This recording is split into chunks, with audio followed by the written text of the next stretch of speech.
Hey everyone, this is Michael again, and welcome to the Monday Night Raw review. Monday Night Raw tonight was from the Canada Life Center in Winnipeg, Manitoba, Canada.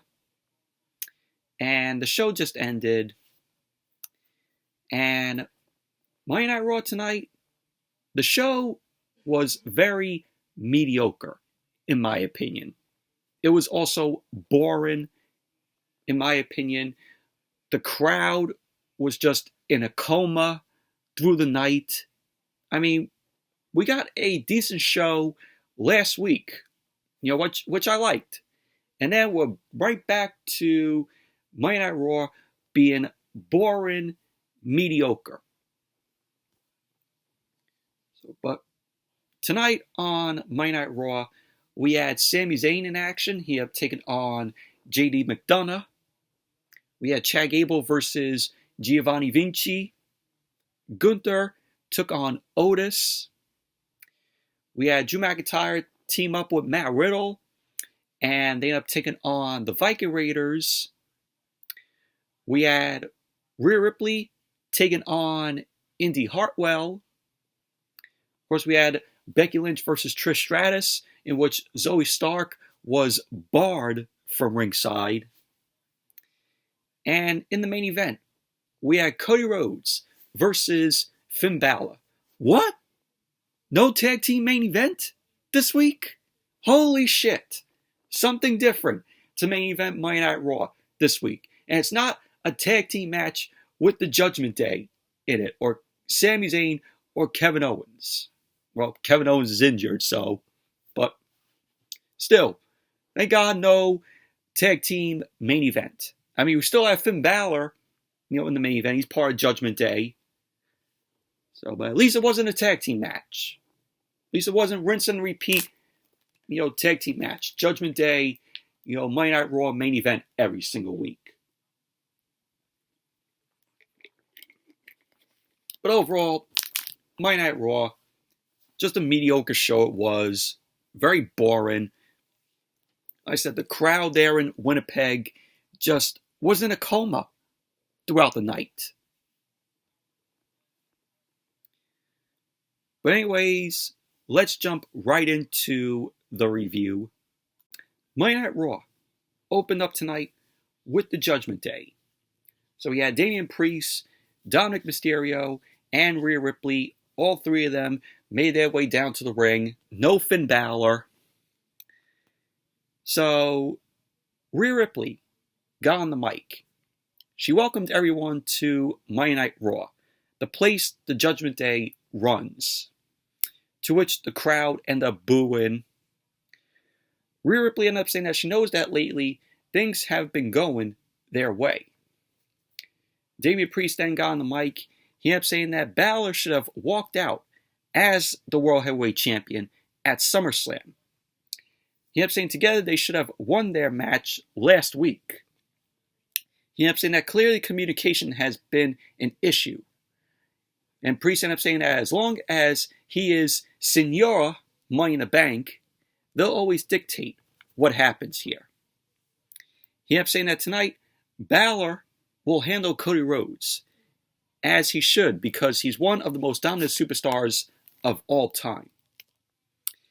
Priest ended up saying that Balor should be out here to tell you himself, but he's not here. He ended up saying that the Judgment Day isn't going anywhere, and that they're not breaking up. So Priest ended up saying that him and Balor are smarter than that, but Balor should be here. Rhea Ripley ended up telling Priest to calm down. Priest then ended up saying that they can't pretend there's nothing wrong with the Judgment Day. So Priest ended up telling Dominic to back him up. To which that brought out JD McDonagh. JD McDonagh came out, of course, he's Balor's friend. Balor ended up training JD McDonagh. So Priest ended up warning JD to be careful with what he wants to say. McDonagh ended up saying that he doesn't want to interrupt or disrespect the most dominant faction in WWE. He ended up asking to be allowed into the ring. McDonagh ended up saying that he has a message for the Judgment Day from Finn Balor. He ended up saying that Balor told him to tell them that they don't need to worry about his friendship with Balor. He ended up saying, worry about Cody Rhodes and Sami Zayn. Rhea Ripley ended up saying to JD McDonagh that they do not take orders from anyone, especially those not part of the Judgment Day. So Dominic ended up going to speak. Of course, loud boos, piped in loud boos. And the boos were so loud that we couldn't even hear Dominic, which somebody in the production truck with the piped in boos turned it up to fucking maybe 11, the volume up to 11 or 13 with the loud boos because we couldn't even hear Dominic talk. That's how loud the volume was up on the boos. So Dominic ended up saying that they have this locked down. So he ended up saying that Rhea Ripley is the most dominant champion in WWE. And that Damian Priest is a future world champion. And he is the NXT North American champion. So Dominic ended up saying that he just found out that Canada is part of North America. So he's the champion of this dump. So Dominic ended up telling JD McDonagh to go to the back and let them handle business. JD McDonagh ended up saying that he meant no disrespect and that he was only delivering a message.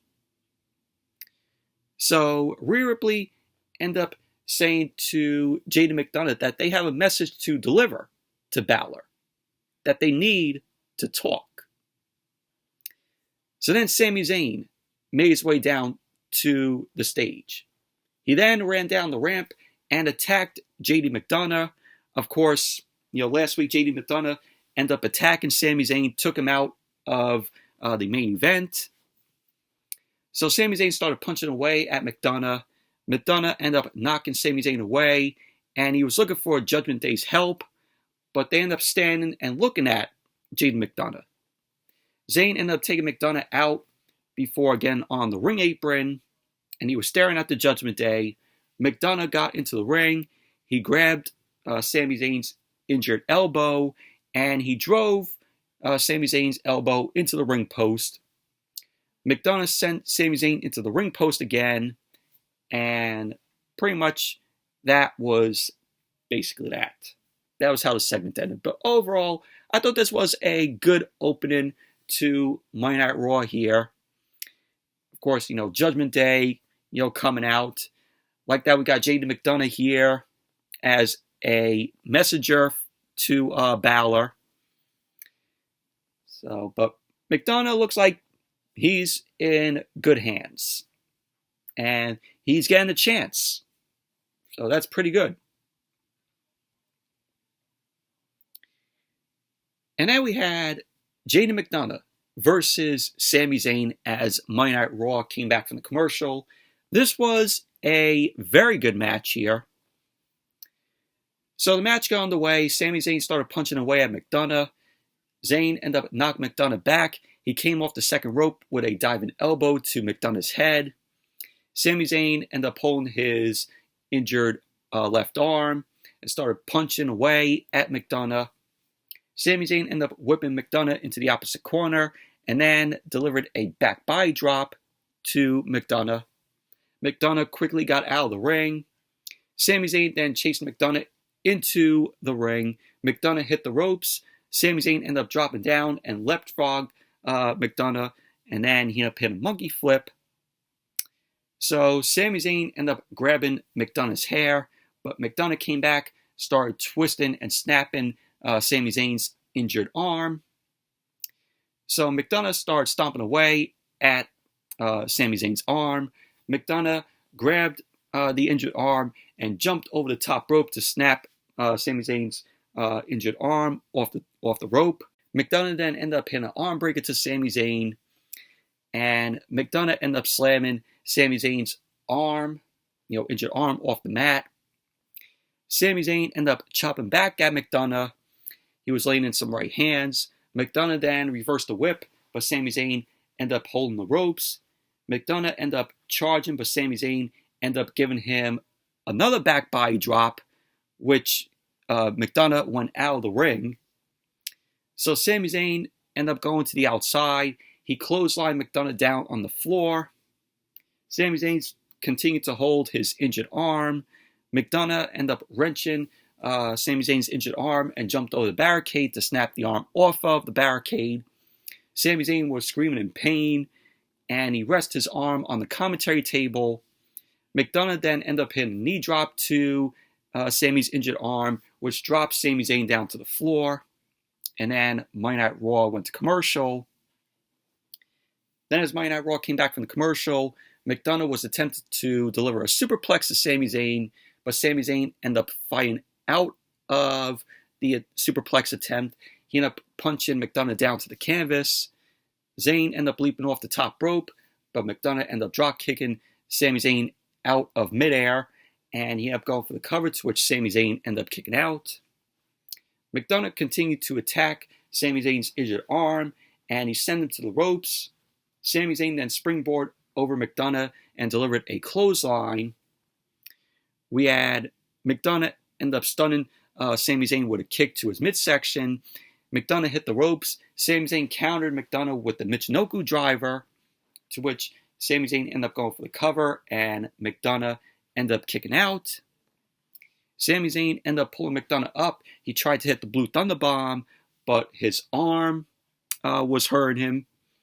So McDonagh started fighting away. He ended up hitting the Spanish Fly to Sami Zayn, which he ended up going for the cover. Sami Zayn ended up kicking out, and then McDonagh quickly transitioned into a crossface. Sami Zayn ended up fighting through that, and he reversed the pressure of the crossface. He ended up getting his feet on the ropes to break up the crossface. So McDonagh ended up slapping Sami Zayn in the face, kicked him several times in his injured arm. Sami Zayn quickly ended up fighting back with an exploder suplex into the turnbuckles. He ended up going to the corner, and Sami Zayn looked up the ramp, and he saw Finn Balor walking down the ramp. Balor ended up running down, but stopped in front of the ring. McDonagh ended up rolling Sami Zayn up, to which Sami Zayn ended up kicking out. McDonagh sent Sami Zayn to the ropes, and he viciously headbutted Sami Zayn down. McDonagh ended up going to the top rope to deliver a moonsault, but Sami Zayn ended up getting his feet up. Balor ended up charging the apron. Sami Zayn punched Balor down. Sami Zayn followed up and delivered the haluva kick on McDonagh. So Sami Zayn ended up going for the cover. And there you go. Sami Zayn ended up winning the match. Post-match, Sami Zayn quickly got out of the ring, and then he was attacked by Balor. Balor was very irate at what just happened. So pretty much that was basically that. But overall, this was a very good match between Sami Zayn and JD McDonagh. And McDonagh held his own here. And very interested to see where WWE goes with Balor and McDonagh. You know, I want to see McDonagh be a part of the Judgment Day. You know, hopefully, you know, we get Balor and Damian Priest, because it's not looking too well with Balor and Priest. You know, what I described, what happened in the main event later on. But overall, very good match between Sami Zayn and JD McDonagh.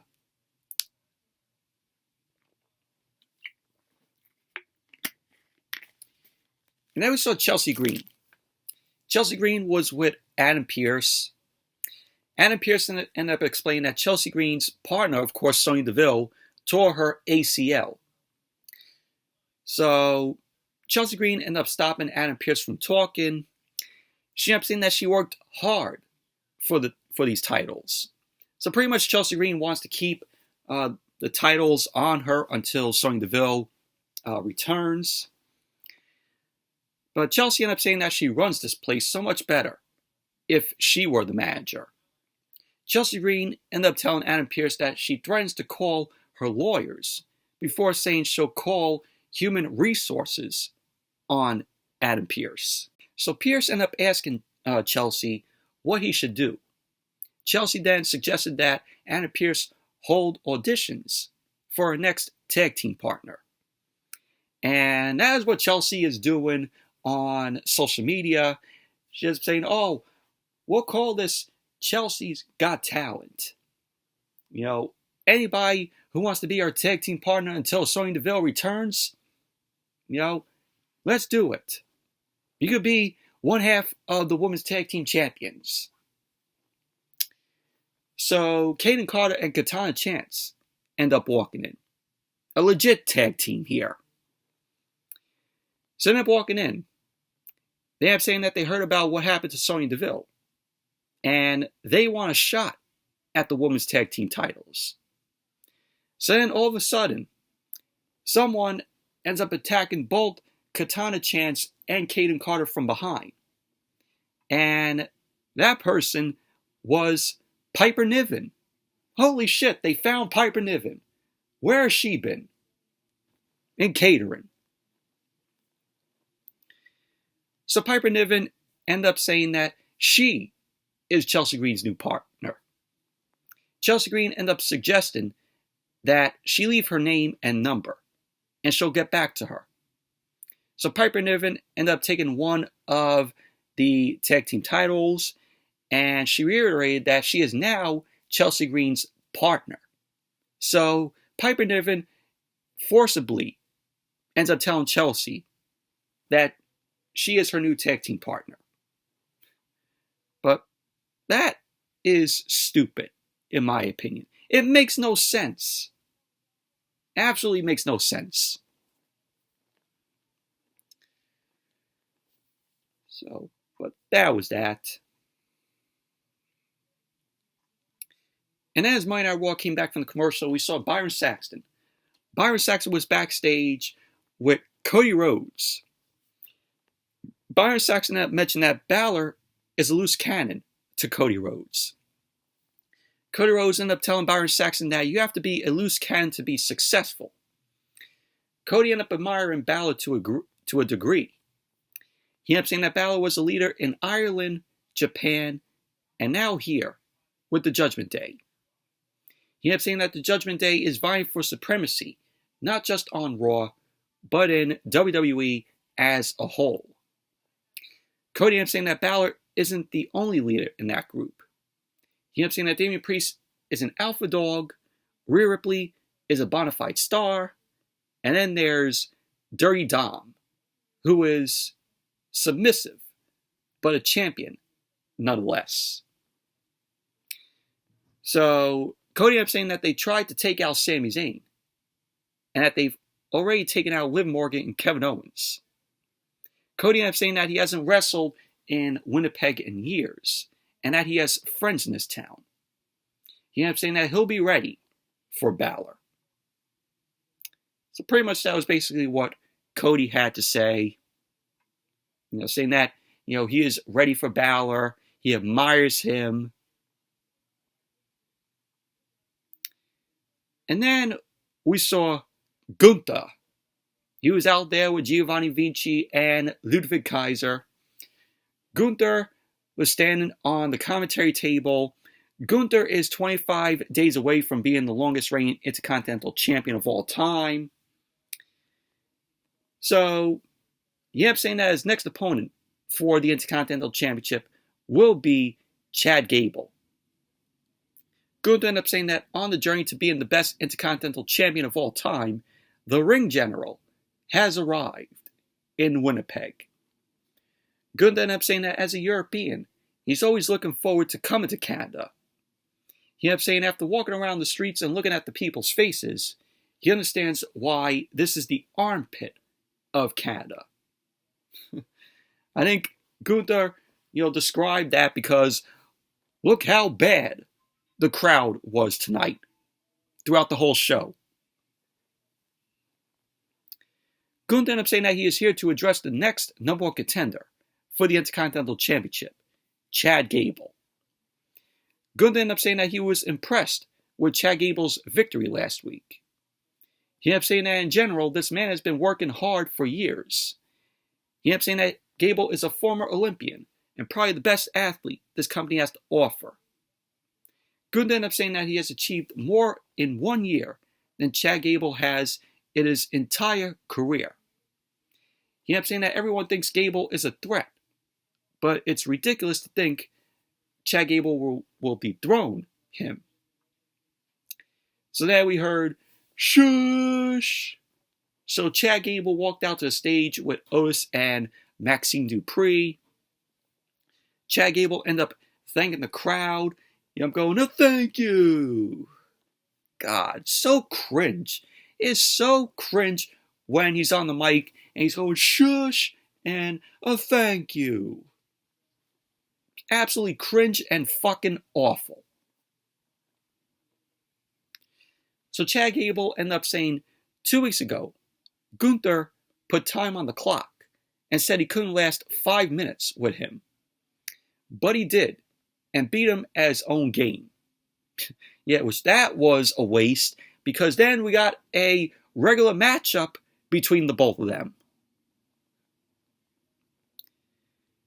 So Chad Gable ended up saying now Gunther is on the clock. He ended up saying that Gunther is weeks from setting the all-time record of longest reigning Intercontinental Champion. He ended up saying just one thing is standing in his way. And it's a guy that's been waiting for an opportunity for 10 years. Chad Gable ended up saying that Gunther will get to hang on to the Intercontinental Championship for at least 24 hours. Because he's facing Giovanni Vinci tonight. Chad Gable is taking on Giovanni Vinci. Gable ended up telling Vinci to get in the ring and prepare for some free lessons from Master Gable. So Kaiser and Vinci got into the ring. Kaiser ended up saying, Giovanni Vinci belongs to the creme de la creme the WWE has to offer. So Kaiser ended up saying that Vinci will prove that when he embarrasses Gable, Otis takes exception to that. So he ended up saying, eventually, Madame Maxine will understand that she should surround herself with some European intelligence. So he ended up saying, take a look at her and them, and that this is A+ aesthetics. He ended up saying that the Alpha Academy is a sinking ship. He ended up saying that Maxine shouldn't worry because he is reaching out his hand to her. Kaiser ended up saying that Maxine should take it and let him save her, or she is going to let that 360-pound anchor drag her all the way down until she becomes what they already are, an absolute embarrassment. So Maxine ended up slapping Kaiser in the face. Chad Gable ended up laughing, and he got in Kaiser's face. Vinci sidestepped Kaiser. Vinci got in Gable's face, and pretty much that was basically that. But overall, this was just a okay segment here. I mean, Kaiser, he is just great on the mic. Always like when he gets on the mic and goes, ladies and gentlemen, the ring general, Gunther.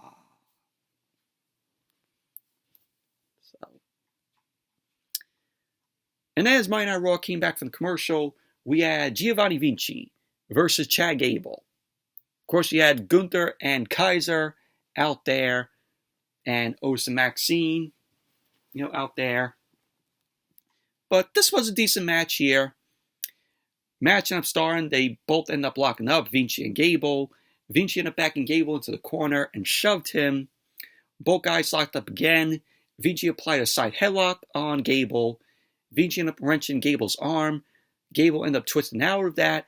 He kicked up and took Vinci down with a drop toe hold. Gable then grabbed Vinci's arm and applied an arm bar.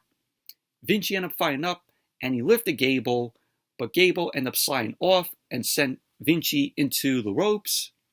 Gable ended up going for a leapfrog, but Vinci ended up catching Gable and delivered a slam to him.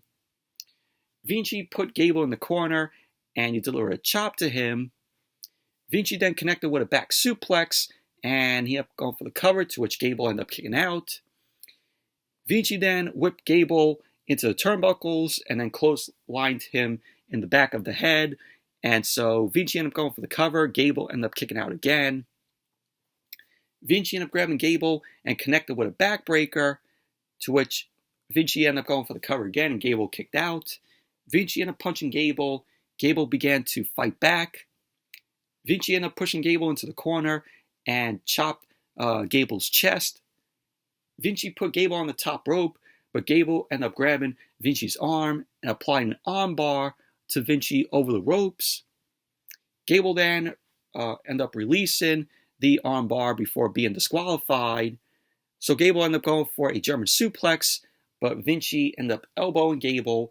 Vinci ended up fighting Gable. Gable ended up turning Vinci inside out with a German suplex. Gable started punching away at Vinci, but Vinci fought back with some chops. Gable got in Vinci's face and forearmed him. You had Vinci end up dropping Gable with a rolling fireman's carry, and then he delivered a moonsault off the middle rope, and he ended up going for the cover, to which Gable ended up kicking out. Vinci ended up going for a powerbomb, but Gable ended up getting out of that attempt, and he delivered the Chaos Theory to Vinci. Chad Gable went for the cover, and there you go. Chad Gable ended up winning the match. Post-match, Gunther looked disgusted at ringside of Vinci losing the match. Alpha Academy posed in the ring. Gunther stood on the commentary table. He got on the mic. He shouted, "This is not how this ends tonight." He ended up saying, if this is the armpit of Canada, then Otis is the armpit of humanity.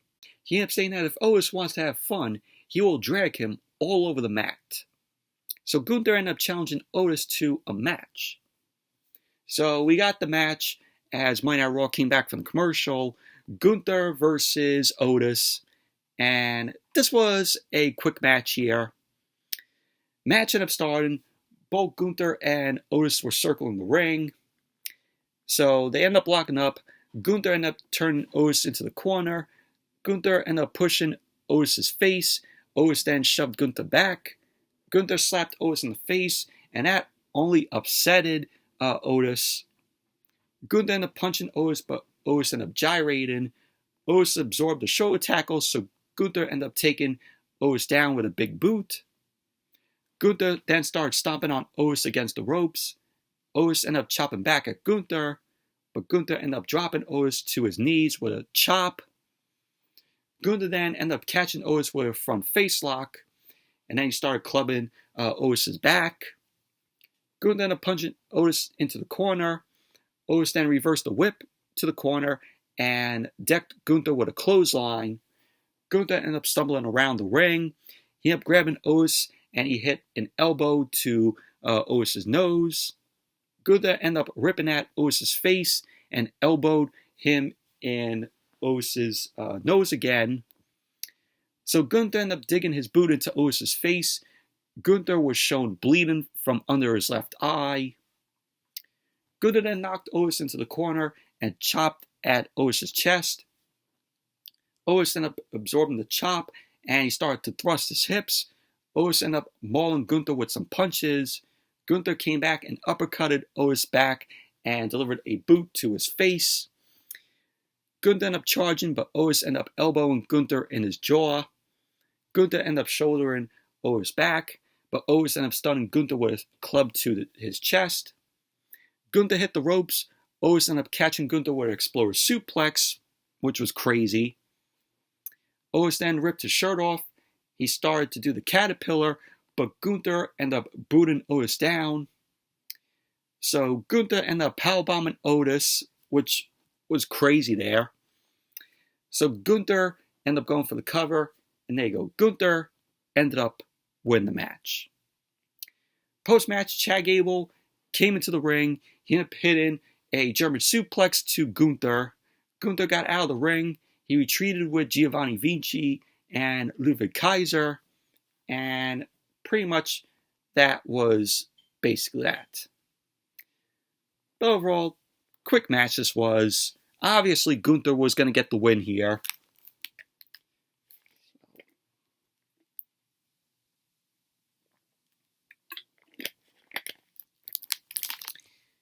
And then we saw the Judgment Day backstage.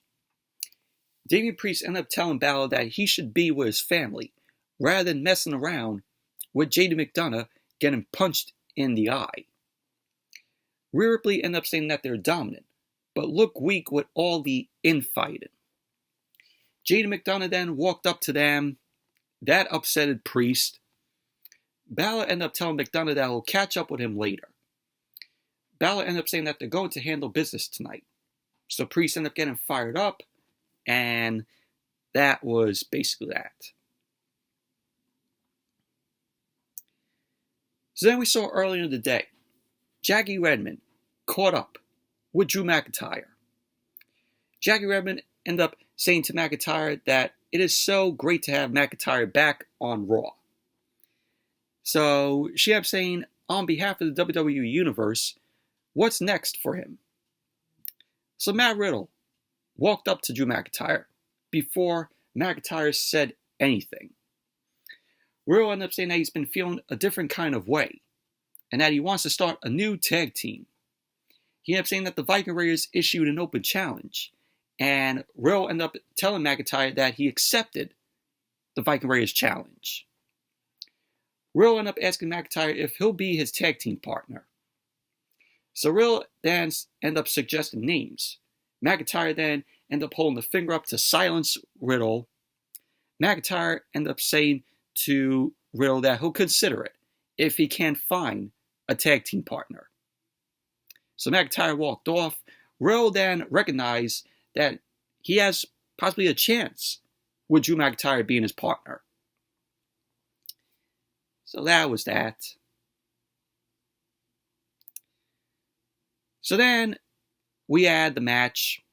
We had Matt Riddle and Drew McIntyre versus the Viking Raiders. Of course, Drew McIntyre, answered, Matt Riddle and Drew McIntyre being Matt Riddle's partner here. So the match was, pretty okay here. So Matt Riddle started off the match against Ivar. Ivar ended up quickly taking Matt Riddle down. Ivar tagged in Eric. The Viking Raiders then double teamed on Riddle. Eric ended up pulling Riddle up, started punching Riddle in the face. Eric then pushed Riddle into the corner. Riddle ended up fighting them off. Riddle delivered a overhead kick, and he kicked up. Riddle then ended up hitting a running forearm in the corner, which was followed by an exploder. Ivar ended up going to get into the ring, but Riddle knocked Ivar out. Riddle then ended up going to kick Eric. Eric blocked the kick, and he took Riddle down. Eric whipped Riddle toward Ivar. Ivar then ended up hitting a seated senton on the floor to Riddle. So the Viking Raiders and Valhalla end up standing over Riddle as Monday Night Raw went to commercial. Then as Monday Night Raw came back from the commercial, Riddle was in control of the match. He started punching away at Eric. Eric stopped Riddle from making a tag to McIntyre. So Eric slammed Riddle down, and he ended up going for the cover, to which Riddle ended up kicking out. Ivar ended up tagging in. He grabbed Riddle. Ivar put Riddle in the corner and connected with some back elbows. Ivar powered Riddle down, ended up going for the cover, to which Riddle kicked out. Eric ended up taking back in, and the Viking Raiders end up taking Riddle down, double teamed on Riddle. Eric ended up kicking Riddle in his face. He ended up going for the cover, to which Riddle kicked out.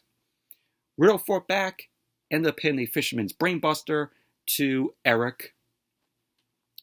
So McIntyre and Ivar tagged in. McIntyre ended up turning Ivar inside out with a shoulder tackle, and he delivered some clotheslines to Ivar.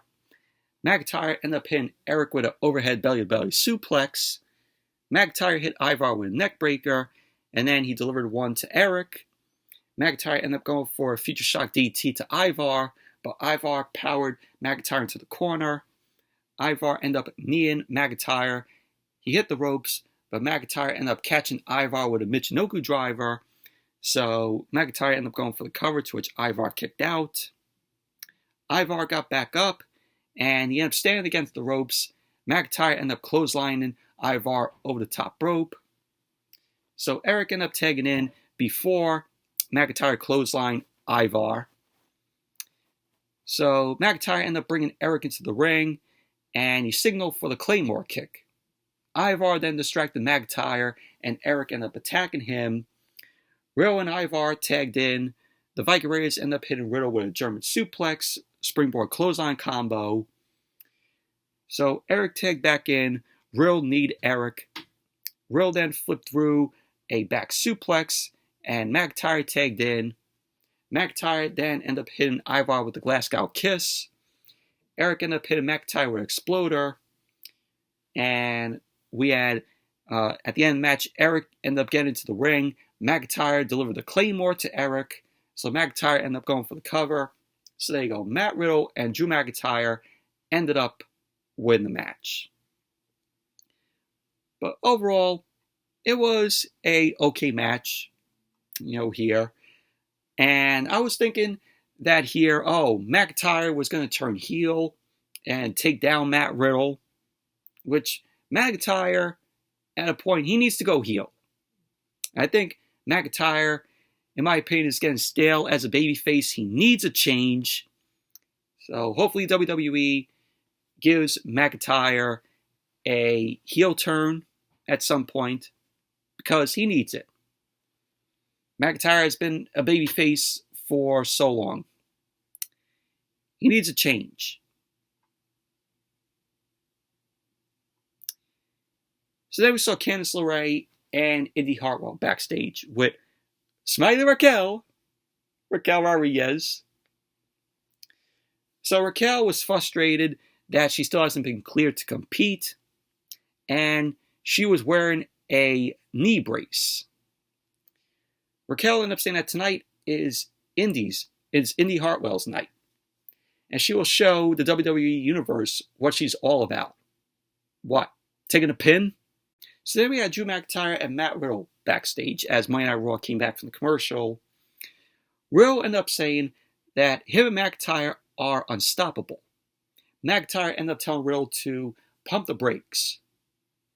Riddle ended up thinking that him and McIntyre can win the Undisputed WWE Tag Team Championship. But the New Day walked up to them.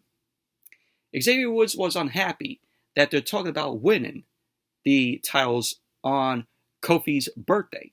To which, happy birthday, Kofi.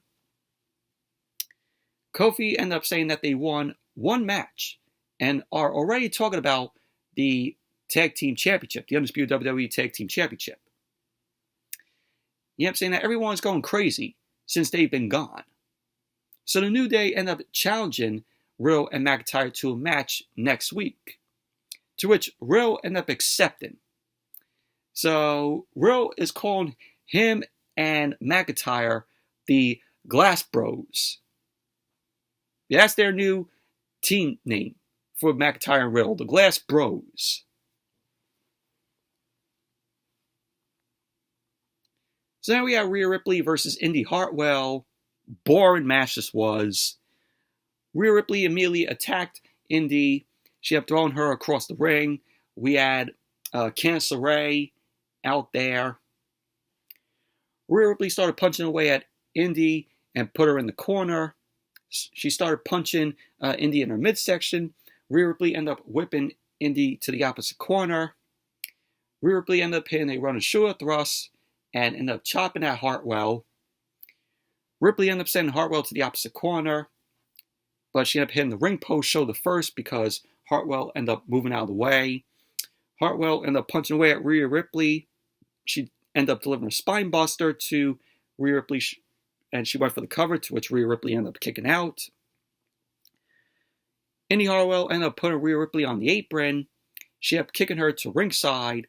Hartwell ended up lifting Rhea Ripley. Rhea Ripley ended up sliding off and sent Indi Hartwell into the ring post. Rhea Ripley ended up picking Hartwell up, ended up driving her spine into the ring post. Rhea Ripley then ended up telling Candice LeRae to suck it. So Rhea Ripley put Indi in the ring. Rhea Ripley got into the ring, but she ended up quickly leaving, and she ended up attacking Candice LeRae. Oh, to which I forgot, of course, Dirty Dom was also out there. He accompanied, of course, Mami, Rhea Ripley. So Rhea Ripley got into the ring. Indi ended up catching Rhea Ripley with an inside cradle, to which Rhea Ripley ended up kicking out. Rhea Ripley was furious. She ended up headbutting Indi Hartwell, and then she ended up hitting the Riptide. So there you go. Rhea Ripley ended up winning the match. Oh, so much for Raquel Rodriguez saying tonight this is going to be Indi Hartwell's night. She's going to show the WWE what Indi is all about. Yeah. She showed the WWE Universe what she's all about by eating the pin from Rhea Ripley. Go back to watching Indi Hartwell's matches in NXT. So post-match, Candice LeRae ended up charging it to the ring. She ended up attacking Rhea Ripley. Indi Hartwell ended up taking Rhea Ripley down. Candice LeRae ended up hitting Rhea Ripley with a step-up senton splash. So Candice LeRae, Indi Hartwell ended up running off. And Dominic ended up checking on his mammy. So that was that. But overall, boring match this was. So now what? Next week, we're going to see Candice LeRae versus Rhea Ripley.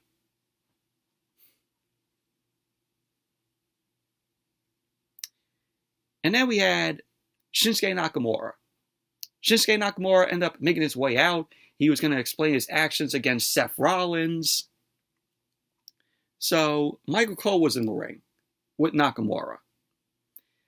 So Nakamura ended up saying that he has known Seth Rollins his entire career, and that they've had tremendous respect for each other.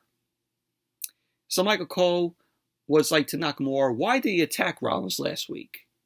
So Nakamura started speaking in Japanese.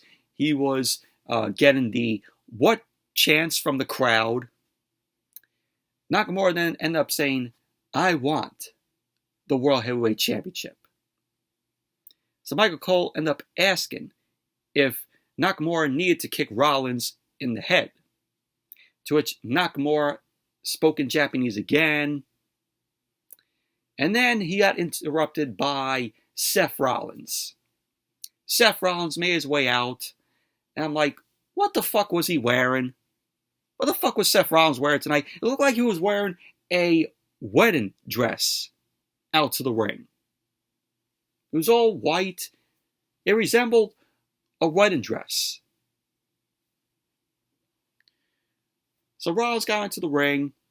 Rollins ended up saying that Michael Cole did a great job, but he'll take it from here. Of course, the crowd going, whoa.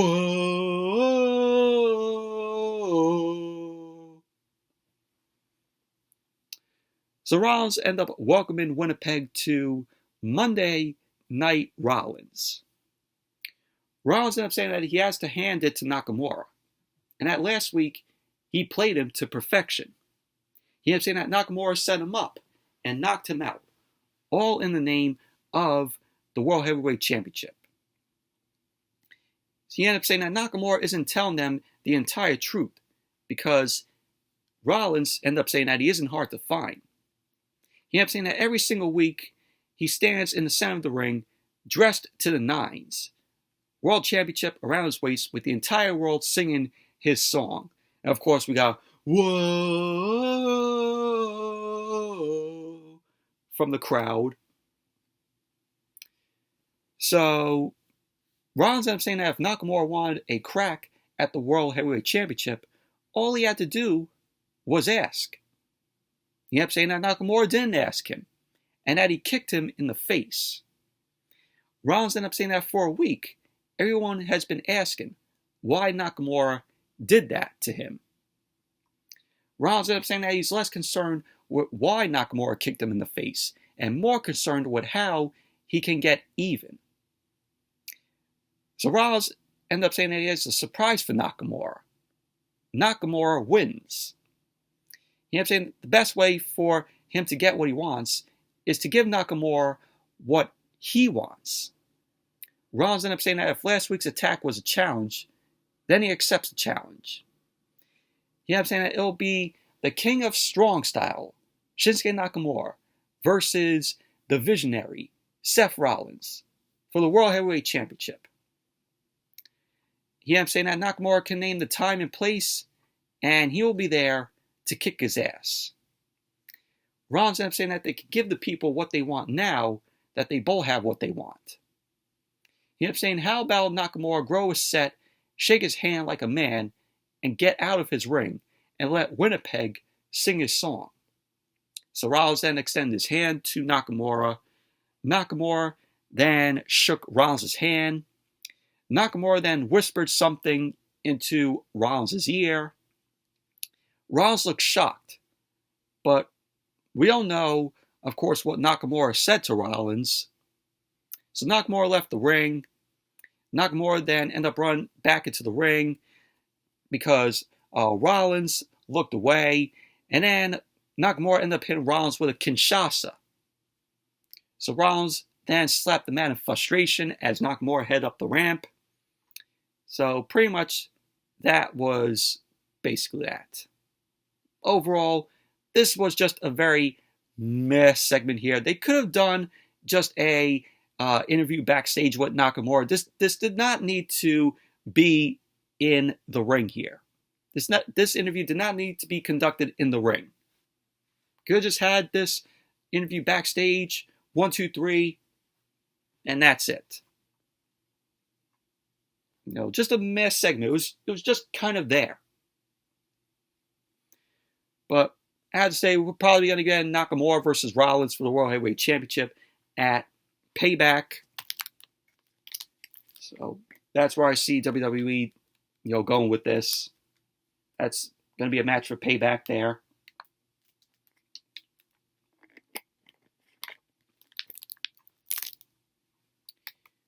And then we saw Byron Saxton. Byron Saxton was backstage with The Miz. Miz ended up telling Byron Saxton that he verbally took down LA Knight. And Byron Saxton didn't agree with that. Miz ended up asking if Byron is on the LA Knight bandwagon. He ended up saying next week on Monday Night Raw, he'll beat someone bigger and more dominant than LA Knight has ever faced in his entire career. Miz ended up saying that he might even show up on SmackDown or not. Miz then ended up asking if Saxton knows what it's going to be. Saxton ended up enthusiastically saying, awesome. And the Miz said, yeah. And he walked off. That was that. Who cares? Who cares? Then we had Trish Stratus versus Becky Lynch. And this was boring. This was absolutely boring. Zoe Stark was banned from ringside for the match. This is one of the worst feuds of the year with Trish Stratus and Becky Lynch. This feud needs to end. Trish Stratus came out first, of course still wearing the protective face mask on her. And then Becky Lynch ended up making her way out, which, I don't know if you guys saw this, but Becky Lynch has a new shirt. And it just has a lemon on it. It almost makes me think of the Sprite logo from, years back in the 90s with the lemon on it. That's how what I see when I see Becky Lynch's new shirt. It's the lemon on the Sprite logo from the 90s. I'm like, I can't believe a lemon is a new shirt for Becky Lynch. And it's on WWE Shop. Really, who's going to buy a Becky Lynch shirt with a lemon on it? All because she wasn't at SummerSlam and she was making lemonade at home. Can you believe that? They're trying to sell you a Becky Lynch lemon shirt. I shit you not. If I could find it here. Take a look at this.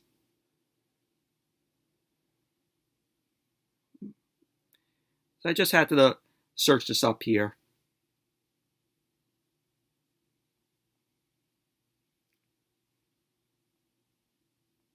Where is it now?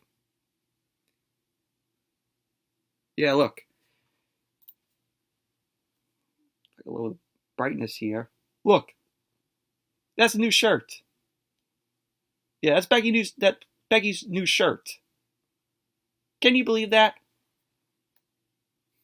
Who's going to buy that shirt?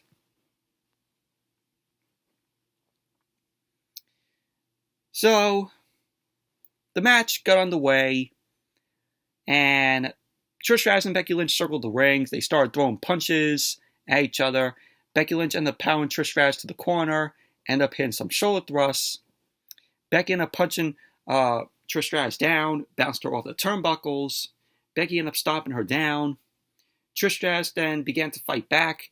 She headbutted Becky with her face-protective mask. Stratus ended up chopping at Becky's chest several times in the corner. We had Trish Stratus end up elbowing out of an exploder. Becky Lynch ended up blocking a kick from Trish Stratus, and she ended up hitting the exploder to Trish. Trish ended up getting out of the ring to recover. Becky Lynch ended up hitting Trish with a baseball slide to her back. Becky ended up coming off the apron with a diving clothesline, which looked weak, in my opinion. That was a weak-ass clothesline. Becky Lynch ended up getting Trish Stratus in the ring, but Trish ended up quickly getting out. Trish ended up running off, so Becky ended up chasing her. Trish ended up clotheslining Becky down on the floor. Trish ended up taking Becky down at ringside, but Becky ended up fighting back. Becky ended up getting Trish in the ring. She avoided a shoulder. Becky ended up kicking the mask off of Trish's face, so the ref ended up stopping the action to get the mask back on. So Becky sat on the top rope, and Trish Stratus ended up attacking her. Trish ended up going for the Stratosphere, but Becky ended up fighting out of that. Trish ended up fighting back and connected with the Stratosphere, and she ended up going for the cover, and Becky ended up kicking out. So Trish Stratus ended up getting Becky out of the ring. Becky ended up kicking Trish at ringside. Trish ended up quickly sending Becky into the ring steps, and she put Becky into the ring. Trish ended up taking the mask off, and she's like, oh, I'm all right. So she ended up going to blindside Becky, but Becky ended up blocking that. Trish ended up fighting Becky off and snapped her off the second rope. So then as Monday Night Raw came back from the commercial, Becky Lynch ended up hitting a pair of clotheslines, which was followed up by a jumping calf kick to Trish. Becky then clotheslined Trish in the corner, ended up hitting a springboard kick. Becky ended up putting her on the apron, pulled her in between the ropes, and ended up hitting a diving leg drop, which that was also weak by Becky. So she ended up going for the cover. Trish Stratus ended up kicking out. So we had Trish Stratus end up hitting a spear to Becky. She ended up going for the cover, to which Becky ended up kicking out. So we had Trish end up signaling for the end of the match. Becky ended up fighting out of that. Trish Stratus ended up quickly regaining control with a strike. She ended up going for a tornado DDT, but Becky ended up countering that. Becky ended up putting Trish back on the top rope. Becky ended up hooking Trish's head. She ended up hitting a superplex for a near fall on Trish. So the match ended in a double countout because Becky Lynch ended up sending Trish Stratus over the barricade, and they began brawling in the crowd. So the referee ended up counting them out. So both Trish and Becky Lynch didn't care about both being counted out. They continued to brawl up the stairs, and they fought into the concourse area. And they fought into the merchandise stand. Trish ended up throwing merchandise at Becky, and she ended up mocking a Seth Rollins shirt. So Becky Lynch ended up pulling Trish Stratus onto the counter, and we had a person pull Becky down. And it was revealed to be Zoe Stark. So Becky Lynch fought back. Trish Stratus ended up taking Becky out with a chick kick, and Trish Stratus and Zoe Stark ended up standing tall, and that was that. Overall, this was awful. Why are we still dragging this feud with Becky Lynch and Trish Stratus out.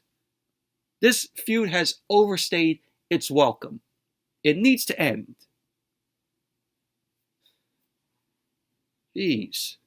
It's one of the worst feuds of the year.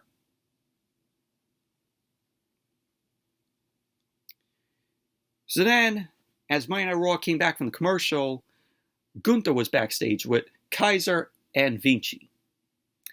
So Kaiser was talking. Gunther ended up saying that he's heard enough. He ended up saying tonight was an absolute embarrassment.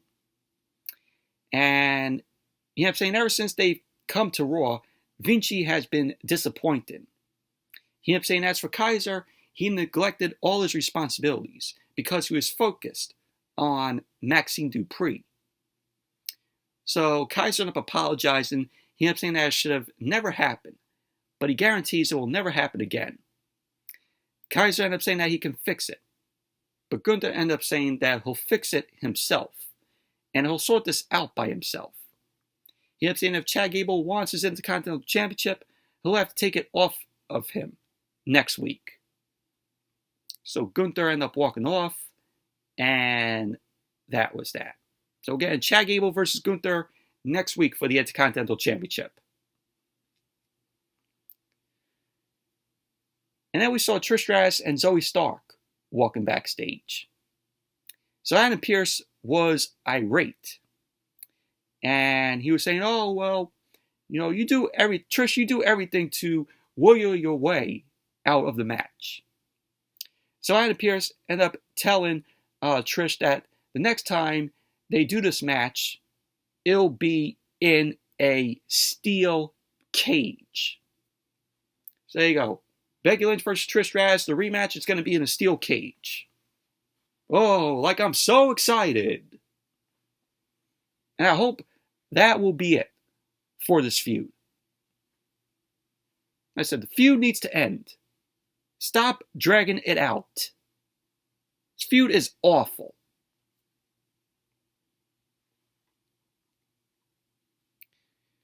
So then we got Michael Cole and Wade Barrett on commentary. They have announced what we're going to see next week on Raw. It's going to be in Quebec City. We're going to be getting Drew McIntyre and Matt Riddle taking on Xavier Woods and Kofi Kingston. And of course, Gunther will defend the Intercontinental Championship against Chad Gable. So we'll be seeing those two matches on Monday Night Raw next week. Main event, Cody Rhodes versus Finn Balor. This was a good match here. Thank God it wasn't a typical Judgment Day tag team match to end Monday Night Raw every week that we've been getting. So both guys end up circling the ring. Both Cody Rhodes and Finn Balor locked up. And Balor ended up quickly hooking Cody's head in a side headlock. Cody ended up whipping Balor off. Ended up dropping down. He ended up going for a hip toss. But Balor countered that into a hip toss of his own. And so we had Balor end up going for the cover, to which Cody kicked out. Balor ended up wrenching Cody's left arm, but Cody cartwheeled out with one arm and applied a hammerlock. Balor then quickly elbowed out. He set up for a suplex to Cody. Cody ended up fighting out, ended up hitting a delayed front suplex to Balor. Cody then ended up hooking a side headlock. Balor whipped him off and dropped down. He ended up going for a leapfrog, but Cody caught Balor. Balor then rigged Cody's eyes, sent him over the top rope. So Cody then attacked Balor in the corner, and Balor ended up reversing the whip. Cody countered into a slingshot roll-up. Balor ended up rolling through the roll-up, ended up hitting a basement dropkick. So you had, of course, Dominic end up running down. Cody ended up attacking Dominic. Balor quickly hit a baseball slide to save Dominic. And then Rhea Ripley joined them at ringside. And of course, Damian Priest made his way out later on. So Balor ended up going for a falling elbow later on in the match. Cody ended up dropping down, ended up kicking him. Balor then rebounded with a sling blade. He ended up charging at Cody, but Cody kicked him back. Cody then attempted to hit the Cody cutter, but Balor countered that into a falling elbow drop, to which Balor ended up going for the cover, and Cody ended up kicking out. So you had Balor end up going for the coup de grace. Cody ended up avoiding that. Cody set up for the crossroads. Balor countered that with an inside cradle, to which Cody kicked out. So you had later on, Balor ended up hitting Cody with a superplex. Cody's head and neck end up hitting the canvas first, and that looked pretty scary there. Both his head and neck were the first to hit the canvas. So Balor ended up going for the cover, in which Cody kicked out. Dominic then slid a chair into the ring. Balor grabbed the chair. The ref standed on the chair before picking it up. Rhea Ripley distracted the ref. Priest then slid the briefcase into the ring, but it went through Balor's legs, so Priest once again fucked that up. And the briefcase went into Cody's hands. Balor and Priest couldn't believe that they bossed the briefcase again. Cody picked up the briefcase, hit Balor in the head with it, and then he ended up hitting Priest. Cody then connected with the crossroads on Balor. Cody ended up going for the cover, and there you go. Cody Rhodes ended up winning the match. Post-match, Dominic ended up attacking Cody. Priest ended up joining in. They double-teamed on Cody. Sami Zayn ran down to make the save. He had a steel chair in hand. Sami Zayn ended up hitting Priest in the ribs with the chair. And so Sami Zayn ended up hitting Dominic and Balor with the chair. He ended up smacking the chair off both Dominic and Balor's backs. Sami Zayn ended up going to hit Priest with the chair. And JD McDonagh attacked Sami Zayn from behind. So Priest looked unsure about this, but then he started to double team, Sami Zayn with Balor. So Cody ended up grabbing Priest, but Priest ended up quickly dropping Cody with the South of Heaven. Balor went to the top rope, and he ended up hitting the coup de grace to Cody. So they ended up sending Sami Zayn out of the ring. Dominic and Rhea Ripley ended up double teaming on Sami Zayn. Balor then jumped off the ring steps with a coup de grace on Sami. Balor then ended up pointing at the commentary table, and Priest cleared the table off. McDonagh was watching from in the ring. Balor then ended up sending Sami Zayn to Damian Priest. Priest then ended up hitting Sami Zayn with the Razor's Edge, and he ended up driving Sami Zayn through the commentary table. Balor got into the ring. He positioned Cody. Balor ended up going to the top rope, and he ended up hitting Cody with another coup de grace. Balor then sat on Cody, and he posed, and the Judgment Day stood tall in the ring, and that was how Monday Night Raw went off the air. Overall, I thought this was a good main event here between Cody and Balor, and I guess this is going to pretty much set up Cody Rhodes and Sami Zayn, versus, members of the Judgment Day. Once again, that's going to be your typical Monday Night Raw main event for next week. Probably calling it right now. But overall, Monday Night Raw, mediocre show. It was boring. And the crowd was just throughout the night. But anyways, that's it for the Monday Night Raw review. Thank you all for watching. Hope you all enjoyed this review. Definitely give the video a thumbs up, comment, subscribe. And if you guys haven't checked out my previous video that I uploaded earlier today, did a movie review of The Sentinel from 1977. So check out my review of that if you guys haven't seen it. Really enjoyed that film. It's a good horror film. So check out my review of that. Also, WrestleMania 40 pre-sale tickets are going on sale tomorrow at 10 a.m. on Ticketmaster. Hopefully get a chance to get some tickets, maybe, if the price is good. But, if you're waiting for the on sale, it's going to be on Friday.